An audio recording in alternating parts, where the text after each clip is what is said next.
Man, I think if people just lock onto their missions more this way, you will see a lot less prescriptions being given out for depression and anxiety. I'm not saying depression and anxiety is not real, but I will go on record and say this, that I believe 99% of the people suffering from depression and anxiety are suffering from self-induced selfishness.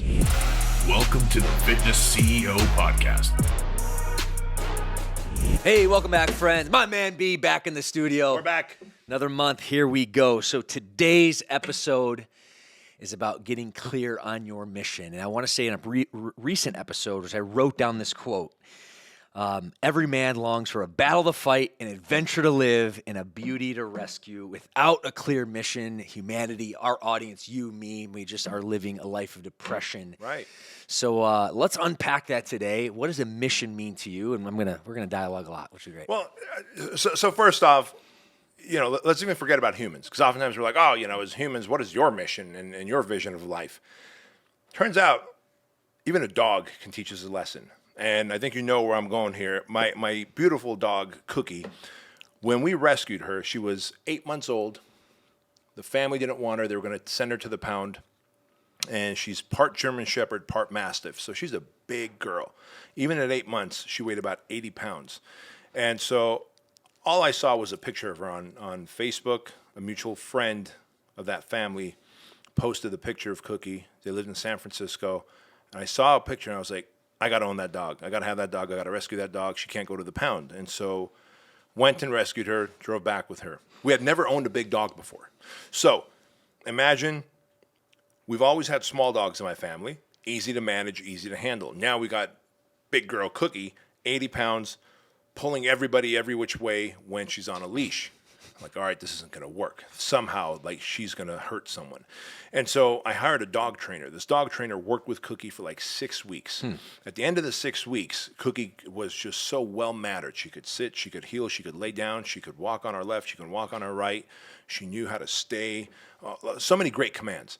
But at the end of the 6 weeks, this dog trainer pulled me aside and she said, at our house, on our property, she goes, listen, this dog now is well-mannered, well-behaved, as you saw, as I demonstrated. I go, yeah, thank you so much. You're good to go. She goes, no, I'm not going to leave yet because I need you to do something with this dog. I go, what is it?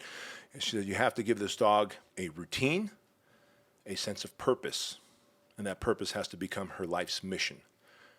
And I said, well, what exactly do you mean? Like a routine? Like what? Yeah. She goes, well, maybe every morning you can go and play catch with her at the same time, throw the ball 10 or 15 times into your backyard there, and then she can go bring the ball back. She needs a routine that's predictable. So, take her out at a certain time, feed her at a certain time, water her at a certain time, and then play catch with her. She needs to do that. And then she needs a sense of purpose. So she needs to protect your house. She's part German Shepherd, part Mastiff. She wants to look after things. She wants to have a sense of mission and involvement. And so you got those two little kids. Can she shepherd your kids around? I'm like, sure. Your trainer is downloading you all this. All of this, That's right? wild, yeah. Yeah. And she was like, sir, you have to pay attention. Like this dog. And I'm like, listen, lady, I'm not a dog abuser. I saved this dog. I paid a lot of money to have you work with her for 6 weeks. I get it. Mm-hmm. I'll keep the dog busy. The dog will be happy. She'll have a great life. We're going to buy her a big, beautiful Posturepedic bed, right? And we did. Several, in fact. It's a different story. We got one in every room of the house because Cookie owns the damn place. But she goes, I need to explain to you why this is so important. She goes, in the absence of having a sense of purpose and routine, your dog is going to start getting depressed and anxious. And you're going to see that in her sadness and her moping around, her sleeping. That's going to severely reduce her lifespan. And she goes, as she gets more and more depressed and anxious, she's going to start digging holes in your backyard. And she points to we have this beautiful rose garden in the back. And she points to the rose garden. She goes, she's going to dig holes all in that rose garden. Like, why would she dig holes in our rose garden? Yeah, no joke. She goes, to give herself a sense of purpose. So in the absence of a routine and purpose, a mission, she'll give herself something to do so she's not as depressed and anxious by digging holes, right? And I realized in that moment, we are no different. In the absence of having a routine that's structured, that helps us win that day, and in absence of having a sense of purpose where we're serving humanity, a mission, a cause that we want to get behind, we start digging holes in our life, Bryce. So we start digging holes through pornography and alcohol abuse and overconsumption of television and video games and vaping and weed and drinking and all this to say binge watching television. All of those are holes in our life. They're not serving us. It's things to help us escape our shitty reality that we're in because we have chosen not to develop our sense of purpose and mission in life. And so it is highly important that if we don't have a defined mission, a battle to fight, an adventure to have, right? Like John Eldredge says, that's what that quote is from. Wild at Heart is the name of the book.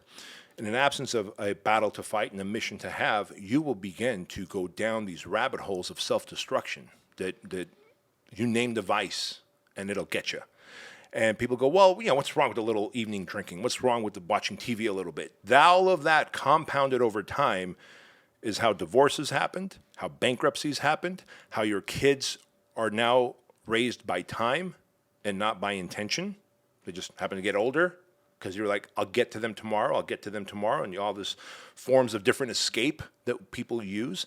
And so, like, your mission has to be your family, your mission has to be your work, your mission has to be your community, your mission has to be a cause that you are willing to die on that hill for. And in the absence of that, you will dig holes in your life. And so when people think that it's just, it's just for those motivational speakers, they're on a mission to save humanity. Hell no. No, man, you better be on a mission to save yourself, your family, your community. Because if you don't, you'll find a way to destroy all of that. So I want to dive into that a little bit, and because you mentioned, okay, you need a mission to lock onto, but then there's also there's submissions you can do, right? Sure. So for me, and we're kindred spirits in the sense, we both went through a physical transformation. You in high school, me just after college, and my mission at that point was I was in pain. I was insecure. I'd lack confidence. I wasn't the guy that had vibrancy and energy, enthusiasm I do today. I didn't have fitness in my life. Right. And I remember, friends and dudes can give each other a hard time. I was at a pool party, and one of my buddies with a bunch of girls there, my shirt off, and he's like, Bryce, it looks like you have islands for nipples. I'm thinking, at first I'm like, what the hell is he trying to say? But regardless of what he meant and how I took it, was like, I had an undeveloped chest, and he was giving me shit, right? But there was truth in that. And freaking this pain went through my body. And I was like, you know what? I need to be a better version of myself. I need to get myself in shape. So my mission at that point was to get in shape, to eat well, so I could be a better version of myself. Yeah. That's a mini mission. I want to unpack a bigger mission. I didn't really know this until probably working with you for many years, going to Dr. Kevin and whatnot. But come from a father who is an alcoholic, a drug addict, addicted to gambling. We escaped my family when we were very young. And it's interesting when I look back in my life on the things that I've done and, the strives I've made to try to be a better person, be a better human, to give back and to just be better. I think what I'm doing is I'm on a mission to be the guy that I needed and I wanted when I was younger.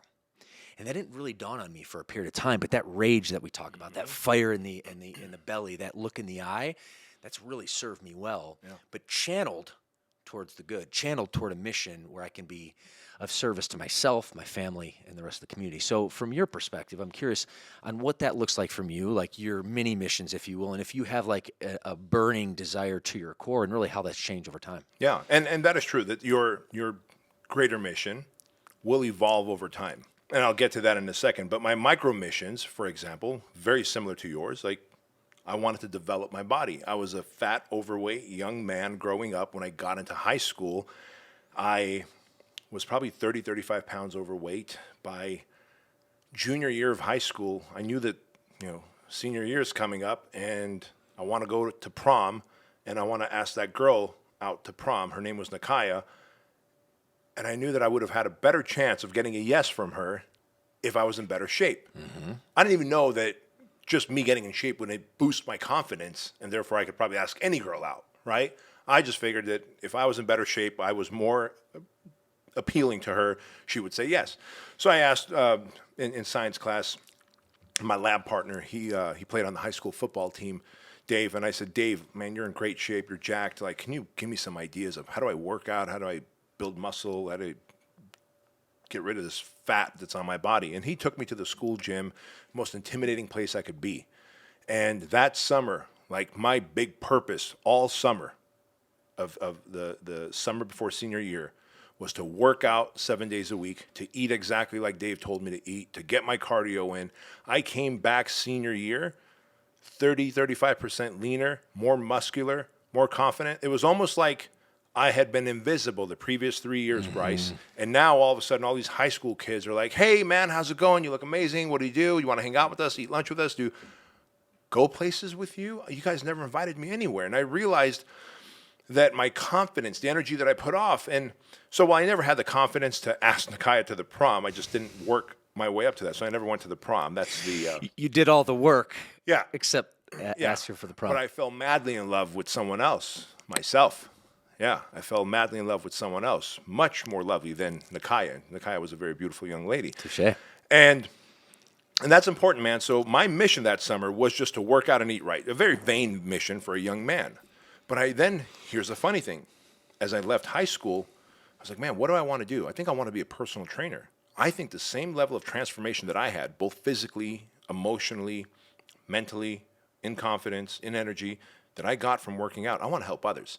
So I got certified as a personal trainer. And while I didn't necessarily, and this speaks to the business of personal training, by the way, if you think just being a great trainer or having a passion for fitness and nutrition is going to make you money, it's not. It's not. Having a business system, having a process, having marketing strategies, having a sales and conversion process, a retention and results process that you're going to help those clients who are going to retain, you're going to give them results, they're going to give you referrals. That's how you build a business. And because I was a great trainer, but I didn't know how to run a business, I also had 2 side jobs. I worked at Disneyland as a busboy, and I was also a bouncer at a gay club because the gay club paid more than the straight club. That's a different story. But I didn't have enough personal training clients to make ends meet, right? But I enjoyed the personal training with the whopping 4 clients that I had. It just wasn't enough money to survive, so I had 2 other side jobs. But I say this because now my new mission had changed. I wanted to help others achieve this transformation that I had. And as I helped some of my clients get in better shape, their confidence went up. One of my clients ended up getting a raise at her job, and she was like, I have more energy, I felt more confident, so I spoke up more at meetings. I ended up taking a raise and a promotion. Another female client had enough confidence to leave an abusive relationship. Another client, Jim Franco, who we've talked about. Oh, yeah. My oldest mentor, he just celebrated his 80th birthday, and I went to it, and I've known him now 24 years. Dude, how was it going to his 80th party, by the way? It was surreal, man. He still looks the same. He's still spry, and so I'm like, oh, that's how I'm going to be when I'm 80. Like he's literally the blueprint that I'm following in life. Yeah, that's awesome. You know what I mean? Just to the T. And he's just the life of the party. Hey, you need a cocktail? And he goes to the little bar, orders a cocktail for someone. Hey, have you tried these shrimp? And da-da-da. And he'll come up to me. Hey, Bedros, how's it going? All right, let me show you around. Let me introduce you to my daughter. Remember my daughter Tiffany? Look at her now. She's got these 2 young men. These 2 young men listen to your show. And he's just wheeling and dealing at his birthday party, man. 80th birthday party, right? Nice. And I'm like, I'm going to be that guy, right? Yeah. Oh, yeah. Because my dad, my real dad, my biological dad, who I love to pieces, he's 87, and his body's falling apart. Mm-hmm. And I had to get him and my mom a full-time Armenian-speaking, live-in caretaker to take care of them. So, Jim Franco and my dad are, 6-7 years apart, but they look like they're about 2 decades apart. Yeah. But that's a different story. But I share this with you because I saw how Jim Franco saw something in me because I was so mission focused in helping all 4 of my clients, and he was one of them. He said, hey, why don't you open up your own personal training studio instead of working for this big box gym? Like, when you're mission focused, people want to help you. People see that when you're on a mission, they want to help you achieve your mission, your purpose, your life's big ambitions, right? But if you're just drifting through life, as Napoleon Hill says in his book, Outwitting the Devil, great book, Outwitting the Devil, everyone should read or listen to that.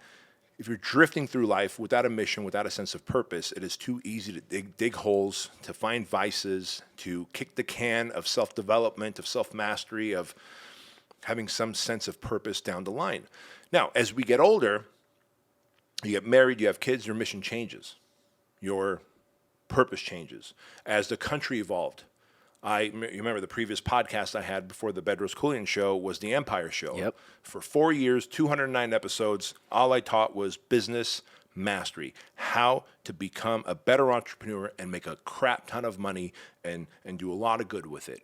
But as the pandemic happened and I realized what was taking place in this world and how the opposition, big government, pharma, mainstream media, together work to oppress humanity and get control and compliance and keep everybody dumb, dependent, dopey, desperate. It's like, I can't continue on with the Empire Show talking about business. I need to talk about what's happening in the world right now, how we can gain our sovereignty back, how we can save the last standing free country, the United States, how this erosion of the Constitution is taking place, and it'll be on my deathbed that this country fails, man. My dad escaped communism, and he brought us to this country, and he had many choices that we could escape to, and we chose the United States for the freedoms and opportunities that it afforded us, right? And it'll be on my dead body that this country erodes while I'm alive. And so I made it my mission with the BK show, the Bedros Keuilian show, to talk about the things that sometimes I get death threats about when I talk about the opposition and big pharma and big media and how it's a great big collusion to get control and compliance over humanity and to kill masculinity and to create division amongst people. We are not as divided as a country, by the way, No. as mainstream media and the opposition make out to be. They want to basically Yes. create this massive separation where the reality Right. is it's not. Right, because if we come together in unity, we will end up being the opposition to the opposition, right? And that's the last thing they want. And so they want to keep us divided, but that's a different story. So my purpose in life changed. Now I've got a beautiful 15-year-old daughter, a handsome 17-year-old son. They are going to leave a bigger impact on this planet than I ever did coming here as an immigrant. I've got to leave this planet for them, this country for them, and I got to condition them. Ronald Reagan said, I think it was Ronald Reagan who said that our freedoms we're just one generation away from losing our freedoms and our rights. Yes. It's absolutely true. Oh, yeah. And so if I don't condition my son and daughter to be patriots, to use their voice, to know how to articulate a message, to have financial sovereignty, mental sovereignty, the ability to communicate and transfer a message and a feeling, to develop a platform and to stand up for what's right, even if the opposition is going to pinch you, and the opposition does at times pinch, as we saw with Donald Trump. While 5 other presidents have taken confidential documents home, President Trump is the one that they're trying to impeach and throw in jail. And come on, man. You can't make it up, man. Yeah. You can't make it up. While I'm going down a rabbit hole here, as I realize now my purpose is so much greater to serve the country. But if you don't have a sense of purpose, a mission, then you end up going inward, because it is so easy for us to go selfish and go, well, what can I do today to destroy my life? And it's not that obvious. We don't just go, what can I do today to destroy my life? Because you'd be like, well, why did I just say that? I should not destroy my life. Instead, we go, well, I got time on my hands. Let me play some video games. I got time on my hands. Let me binge watch Netflix. And you ever notice Amazon or Netflix, what they do? The one show ends and the next one begins. Fires right back up. Yeah. Oh, yeah. When we were kids, it would end, they would run credits, Yep. give you enough time to get out, get your ass off the couch, turn that fucking thing off, and then go outside and play or do something else. And then it would go to commercials, and you're like, okay, like it gave you a chance to detach from the matrix, from the system.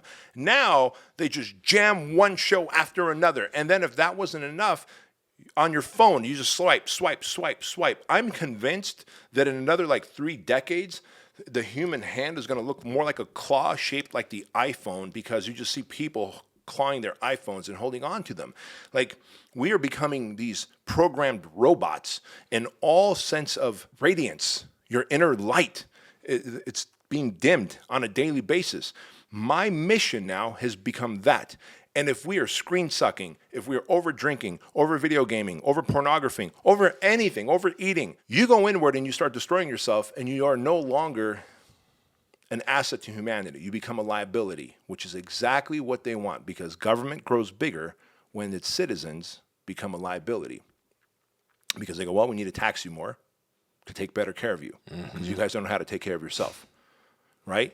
And so this is how missions change, purpose change. You have kids, you want to leave a better country for your kids. You realize I have to change this podcast and do this podcast, even if I get death threats, even if this, even if that, even if my business is going to suffer from it, even if my reputation is going to suffer. And it has. You told me recently that there was a potential Fit Body Bootcamp owner that was going to become an owner. They're going to buy 3 locations based on the strength, or I guess in their eyes, based on how toxic one of my episodes were of the Bedros Keuilian show. They decided they don't want anything to do with Fit Body Bootcamp.